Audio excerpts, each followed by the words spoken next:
Assalamualaikum teman-teman. Di video kali ini saya akan membahas mengenai sifat terpuji kelima, yaitu rendah hati atau tawadu. Simak terus ya videonya. Yang pertama, pengertian rendah hati. Rendah hati atau tawadu dapat diartikan sebagai sebuah tindakan yang percaya diri, optimis, berani, serta tidak merasa diri kita lebih baik dari orang lain sekalipun memiliki banyak kelebihan. Rendah hati atau yang lebih dikenal sebagai tawadu adalah sifat yang sangat dianjurkan untuk dimiliki oleh setiap muslim. Buktinya, ada banyak nas-nas baik Al-Quran yang menyuruh pada sikap tawadu, antara lain dalam surat Asy-Syu'ara ayat 215, yang artinya, dan rendahkanlah dirimu terhadap orang-orang yang mengikutimu, yaitu orang-orang yang beriman. Yang kedua yaitu tanda-tanda orang yang memiliki sifat rendah hati atau tawadu. Menurut Allamah Syahid Abdullah bin Alawi Al-Haddad dalam kitab Risalatul Mu'awana wal Mudaharoh wal Muwazarah, tanda-tanda orang yang memiliki sifat tawadu ialah: yang pertama, seseorang yang memiliki sifat tawadu ialah mereka yang lebih senang tidak dikenal daripada menjadi orang yang terkenal.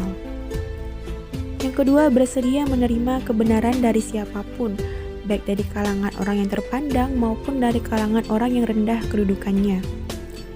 Yang ketiga, mencintai fakir miskin dan tidak segan-segan duduk bersama mereka.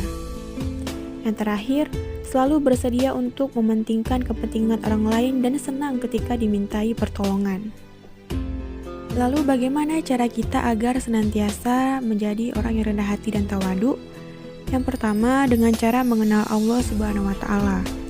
Setiap manusia akan bersikap tawadu seukuran dengan pengenalannya terhadap Rabb-nya.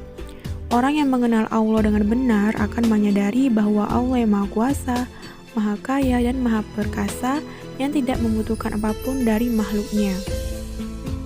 Orang yang mengenal Allah akan mengakui bahwa dirinya kecil dan lemah, sehingga ia akan tawadu dan merasa tidak pantas berlaku sombong.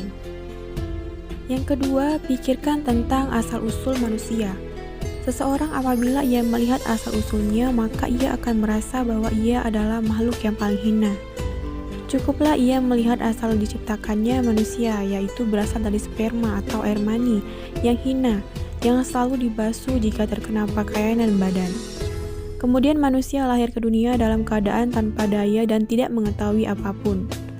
Sebagaimana Allah berfirman, yang artinya dari apakah Allah menciptakannya? Dari setetes mani, Allah menciptakannya lalu menentukannya. Quran Surat Abasa ayat 18-19. Yang ketiga yaitu kenali aib, cacat, atau kekurangan diri. Seseorang dapat terjebak kepada kesombongan bila ia tidak menyadari kekurangan dan aib yang ada pada dirinya. Boleh jadi seseorang mengira bahwa dirinya telah banyak melakukan kebaikan, padahal ia justru telah melakukan kerusakan dan kezoliman. Allah telah berfirman yang artinya, dan bila dikatakan kepada mereka, janganlah kamu membuat kerusakan di bumi. Mereka menjawab, sesungguhnya kami orang-orang yang mengadakan perbaikan. Quran Surah Al-Isra ayat 11. Oleh karena itu, setiap muslim harus selalu melakukan introspeksi diri sebelum melakukan, saat melakukan, dan setelah melakukan sesuatu sebelum ia dihisab oleh Allah Subhanahu wa Ta'ala di akhirat nanti. Hal itu agar manusia menyadari kekurangan dan aib dirinya sejak dini, sehingga ia akan bersikap tawadu atau rendah hati dan tidak akan sombong terhadap orang lain. Kesimpulannya, rendah hati adalah ketika kita tidak merasa lebih baik dari orang lain sekalipun kita memiliki banyak kelebihan. Dengan memiliki sifat rendah hati atau tawadu ini, kita akan terhindar dari sikap takabur atau menyombongkan diri yang merupakan sifat yang paling dibenci oleh Allah Subhanahu wa Ta'ala. Tawadu merupakan akhlak terpuji yang sangat dicintai oleh Allah.